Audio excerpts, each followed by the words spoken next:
오늘 우리에게 주신 하나님의 말씀은 여호수아 4장 15절로 5장 1절까지 말씀입니다. 여호수아 4장 15절로 5장 1절 말씀입니다. 다 찾으셨으면 한 절씩 교독하겠습니다. 제가 먼저 15절을 봉독해 드리겠습니다. 여호와께서 여호수아에게 말씀하여 이르시되 증거궤를 맨 제사장들에게 명령하여 요단에서 올라오게 하라 하신지라. 여호수아가 제사장들에게 명령하여 이르기를 요단에서 올라오라 하매 여호와의 언약궤를 맨 제사장들이 요단 가운데에서 나오며 그 발바닥으로 육지를 밟는 동시에 요단물이 본 곳으로 도로 흘러서 전과 같이 언덕에 넘쳤더라. 첫째 달 10일에 백성이 요단에서 올라와 여리고 동쪽 경계 길갈에 진침해 여호수아가 요단에서 가져온 그 12돌을 길갈에 세우고 이스라엘 자손들에게 말하여 이르되 후일에 너희의 자손들이 그들의 아버지에게 묻기를 이 돌들은 무슨 뜻이니까 하거든 너희는 너희의 자손들에게 알게 하여 이르기를 이스라엘이 마른 땅을 밟고 이 요단을 건넜음이라. 너희의 하나님 여호와께서 요단물을 너희 앞에서 마르게 하사 너희를 건너게 하신 것이 너희의 하나님 여호와께서 우리 앞에 홍해를 말리시고 우리를 건너게 하심과 같았나니 이는 땅의 모든 백성에게 여호와의 손이 강하신 것을 알게 하며 너희가 너희의 하나님 여호와를 항상 경외하게 하려 하심이라 하라. 다 같이 읽겠습니다. 요단 서쪽의 아모리 사람의 모든 왕들과 해변의 가나안 사람의 모든 왕들이 여호와께서 요단물을 이스라엘 자손들 앞에서 말리시고 우리를 건너게 하셨음을 듣고 마음이 녹았고 이스라엘 자손들 때문에 정신을 잃었더라. 아멘. 저는 오늘 본문 말씀 여호수아 4장 1절로 5장 1절 말씀을 가지고 순종이 만드는 기적이라는 제목으로 은혜를 나누기를 원합니다. 저는 요즘 매일매일 기적 같은 삶을 하루하루 살아가고 있습니다. 이 기적은 저의 그 순종의 결과가 결코 아닌 것이죠. 오직 하나님께서 주어주신 축복의 기적입니다. 하지만 우리는 이 아침에 이 신앙의 가장 본질적인 질문, 내 자신에게 하게 되는 것이죠. 우리는 왜 삶 속에서 기적을 경험하는 것을 주저하는가? 우리는 종종 하나님께 완벽한 환경을 요구합니다. 하나님, 제 앞에 놓인 이 문제가 해결되면 제가 움직이겠습니다. 순종하겠습니다. 또 확실한 증거를 먼저 보여주시면 제가 믿겠습니다. 이런 조건의 믿음으로 우리는 익숙합니다. 하지만 이 성경이 증언하는 이 기적은 늘 그렇지 않은 것이죠. 보통은 역순으로 일어납니다. 하나님께서 우리에게 이렇게 말씀하십니다. 네가 먼저 발을 내디뎌라. 그리하면 내가 길을 열겠다라는 것이죠.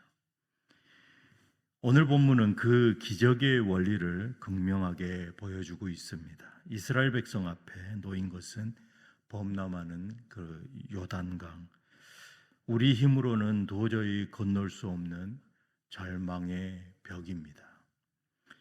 그때 하나님은 언약궤를 맨 제사장들에게 이렇게 명령합니다. 15절로 16절 제가 읽어드리겠습니다. 여호와께서 여호수아에게 말씀하여 이르시되 증거궤를 맨 제사장들에게 명령하여 요단에서 올라오게 하라. 이렇게 명령하고 계십니다.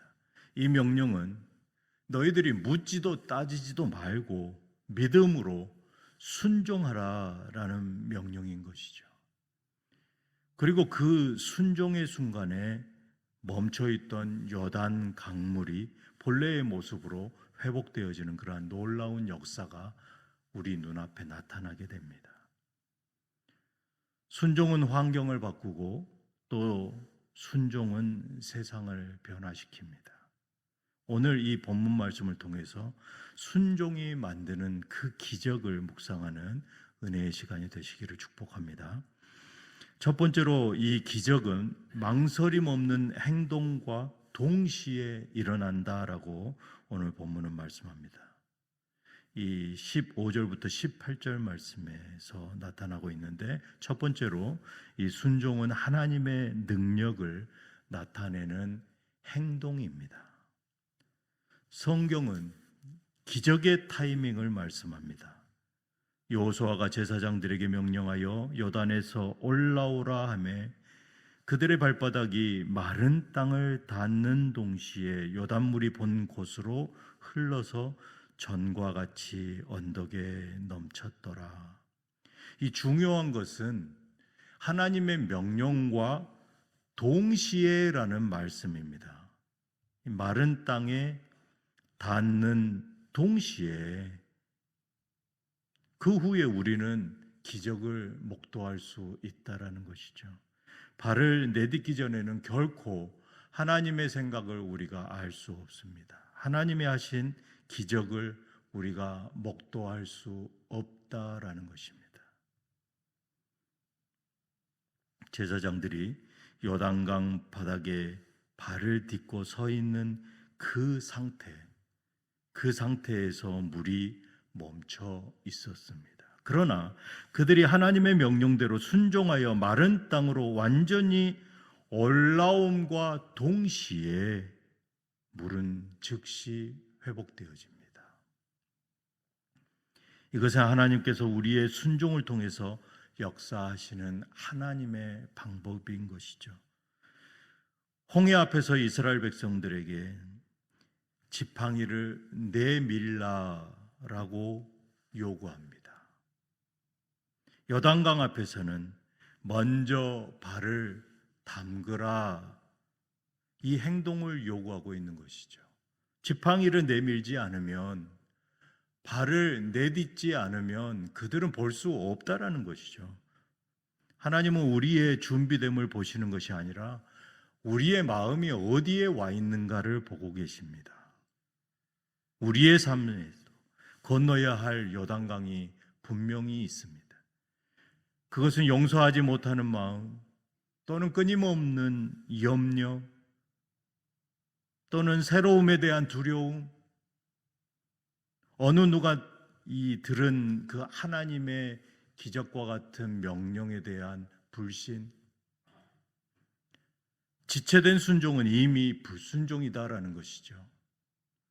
제사장들이 물이 완전히 말랐는지 확인한 후에 올라가겠습니다 라고 머뭇거렸다면 요단강의 기적은 완성되지 않았을 것입니다.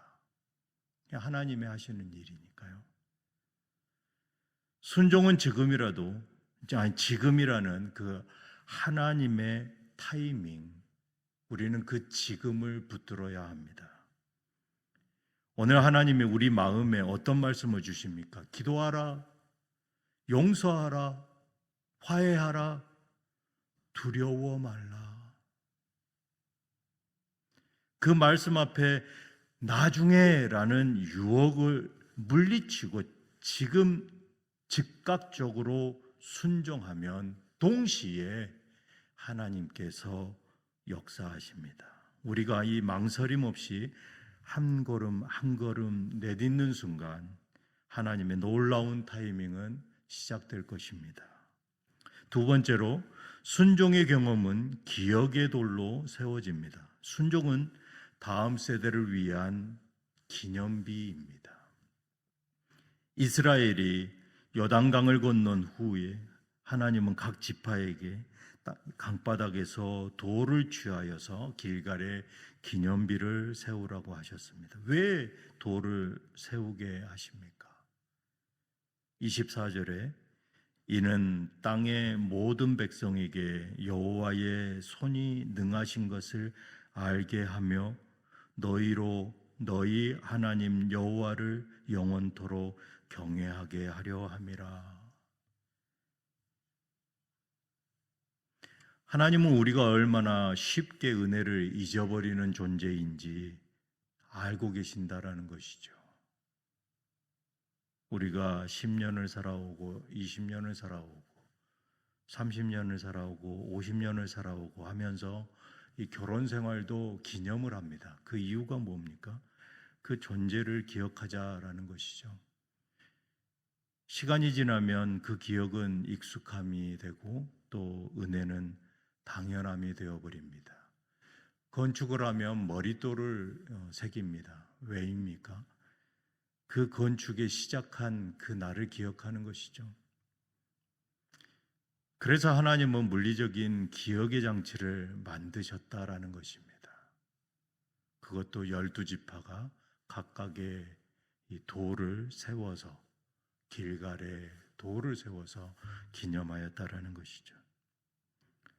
사랑하는 성도 여러분, 우리의 삶 속에 순종을 통해서 경험한 그 기적의 순간들을 잊지 마시길 바랍니다. 우리를 향하여 행하신 하나님의 그 사랑을 결코 잊으시면 안 된다라는 것입니다. 순종으로 겪는 기적은 반드시 기억으로 이어져야 합니다. 기념하여야 됩니다. 그 기억은 우리의 다음 순종을 이끄는 그 굳건한 근거, 기념비가 된다라는 것이죠. 그때도 하나님이 도우셨으니까 지금도 도우실 거야. 하나님은 살아계시는 하나님. 여러분의 인생에도 길갈의 돌을 세우시길 바랍니다. 그 기념비에 이렇게 기록하시기 바랍니다. 나는 순종하였다. 그래서 우리를 이끄신 그 여호와 하나님의 하실 그 기적을 우리가 기념하시길 바랍니다. 그리고 자녀들과 세상 사람들에게 담대히 선포하십시오. 이 돌은 내가 잘해서 얻은 것이 아니라 하나님이 명령하신 그 명령에 순종하여 하나님이 일하신 곳이다. 이 길은 하나님이 열어주신 길이다 라고 기록하시길 바랍니다. 우리의 순종은 개인의 축복을 넘어서 다음 세대로 하나님을 기념함으로 경외하도록 돕는 길입니다. 이어서 세 번째로 순종의 삶은 세상의 정신을 녹여버립니다. 순종은 세상의 왕들을 무릎 꿇게 하는 하나님의 주권입니다.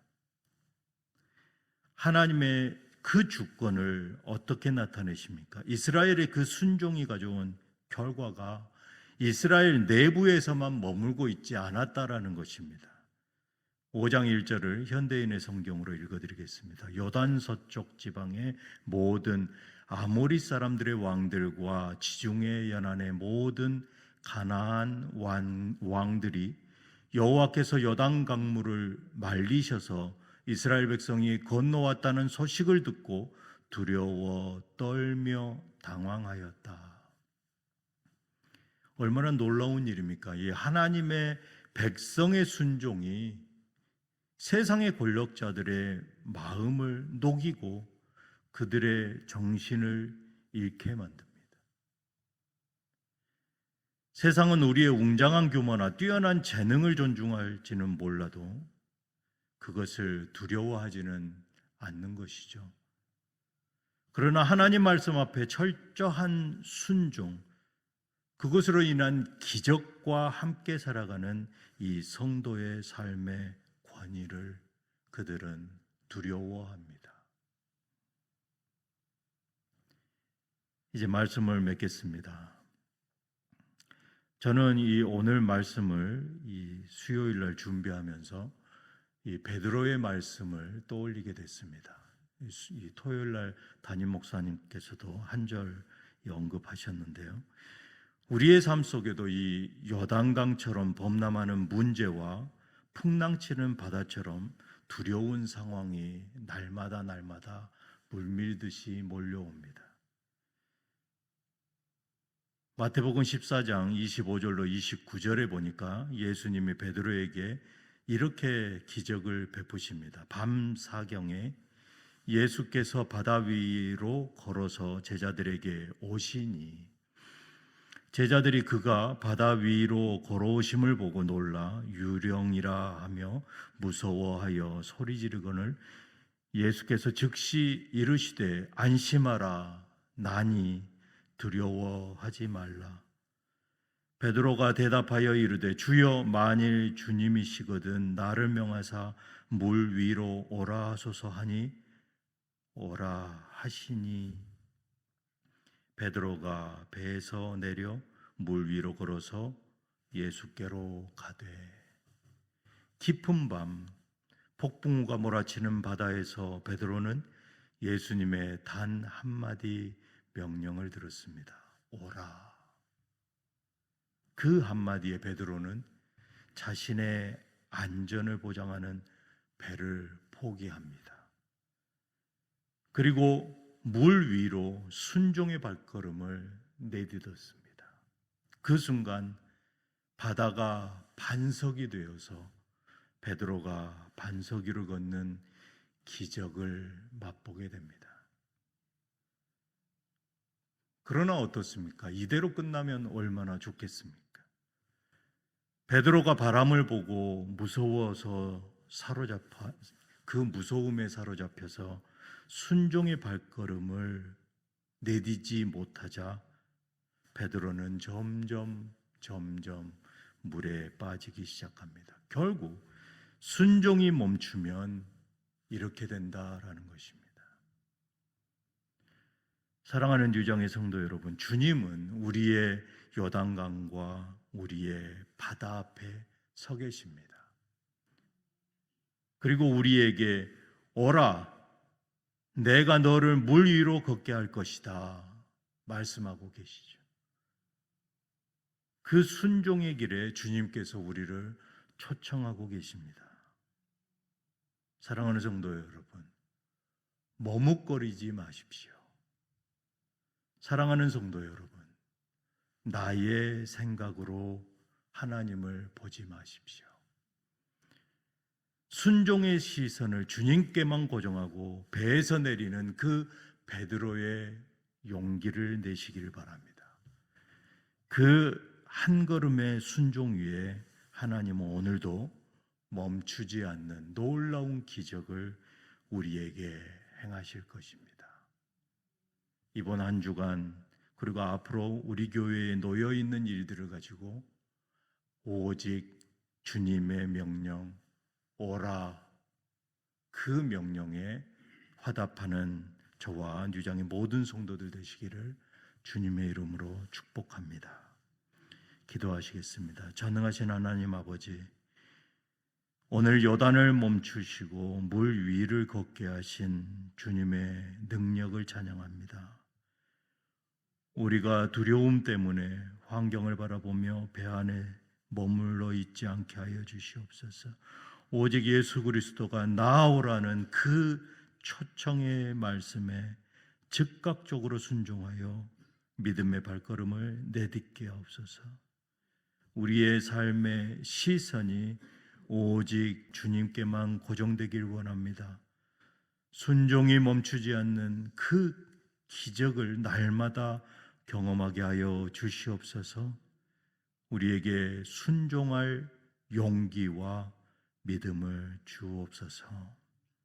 우리 주 예수 그리스도 이름으로 기도드리옵나이다. 아멘.